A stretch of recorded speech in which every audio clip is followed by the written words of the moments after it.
Yani her haliyle, her yönüyle, her şeysiyle, yani ben onun kadar insan ben görmemişim. Yani kendi benim yani şeyimi söylüyorum.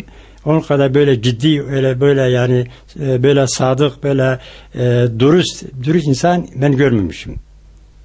O bir mesele. Ondan sonra yani dini yönden de hiç taviz vermiyordu.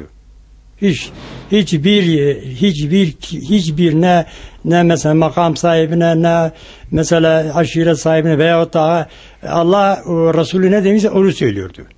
Yani ben şahidim. Ben şahidim, onu söylüyordu. Kesinlikle taviz vermiyordu. Allah ona rahmet etsin. Yani bence bu Abdülcelil'in gitmesi İslam'ın dört direği vardı. Bir direğe gitmişti. O kadar yani menfaati şeye dokunuyordu. Yani insanlara dokunuyor. O kadar insanı uyarıyordu. Yani öyle bir insandı. Allah rahmet eylesin. 22 yıldan beri Abdülcelil Candan Hoca ile tanışıyoruz. Abdülcelil Hoca sadece Müslümanları değil, bütün insanlığı dert edinen bir kişiliğe sahipti.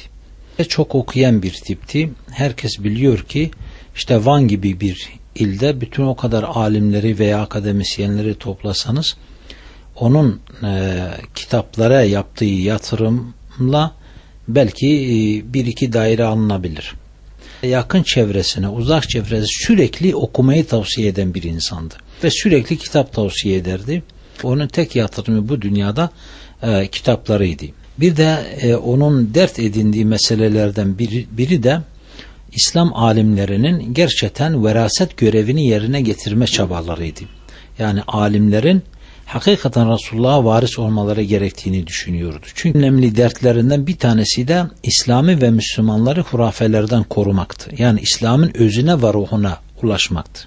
50 tane alimin yapabileceği hizmeti yapıyordu. 1992'den beri az Seyyid-i Abdülcelil nasıkım.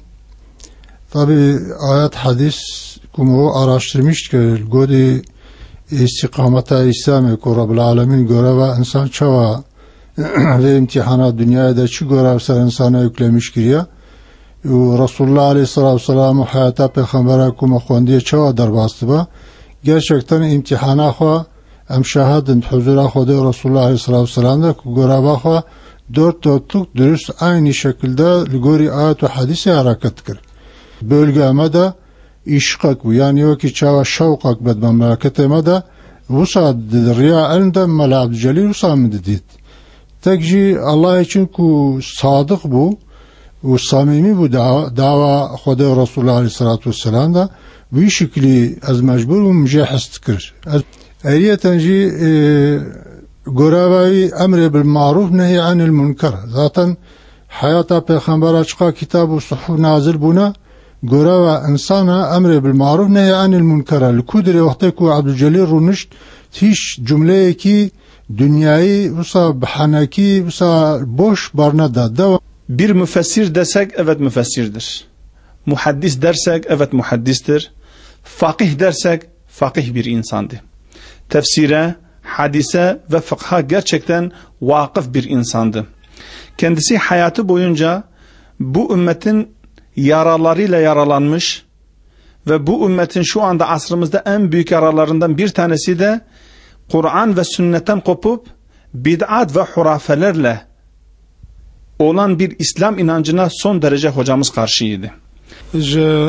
سال 1908 از سيدنا العبدجليل الناس تكم إنسانك بليبو دي مسألة علمية دا تقع مسألة كقولوا جيران وغريب هبانا مسألة دنياي مسألة حالي مسلمانة ذلك لا جمال عبدجليل متبرسي وحقيقة تجي كشي وكوي قد دلما بالسؤال اختيكم السؤال جيد كن والجوابات ما بدك كسي وكوي خشك دلما أنا حد نتكلم ملا عبدجليل جروجا من ناس كذي حتى انها دو وصفي زحف خلق دها فرق ليتر حميد شتي باشبو دائما عبدجليل هم مسألة علمية مسألة فقهية وذلك مسألة حديثة أم ملا عبدجليل أم علمنا حديثة كاكوجا حديث صحيحة كوجان ضعيفة علمي حديثة أم ملا عبدجليل علمي شوف وي أستاذ مسألة زحف نستكني فرق كما عبدجليل يجي alimi ma vi velati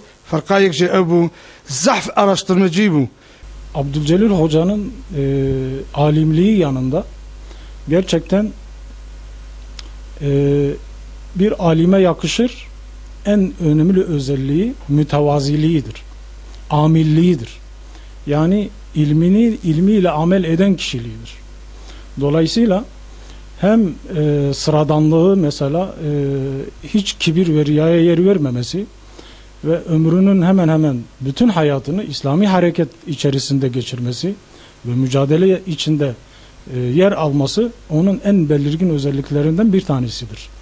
Yani hiçbir zaman menfaatini, şahsiyetini, ailesini ön plana çıkarmadan, korkmadan, çekinmeden, her şeyine mal olmasına rağmen hak ve hakikati söyleyen, hakkın yanında yer alan, mustazafların tarafında olan, Allah'tan korkan büyük bir çağımızın büyük bir alimi idi.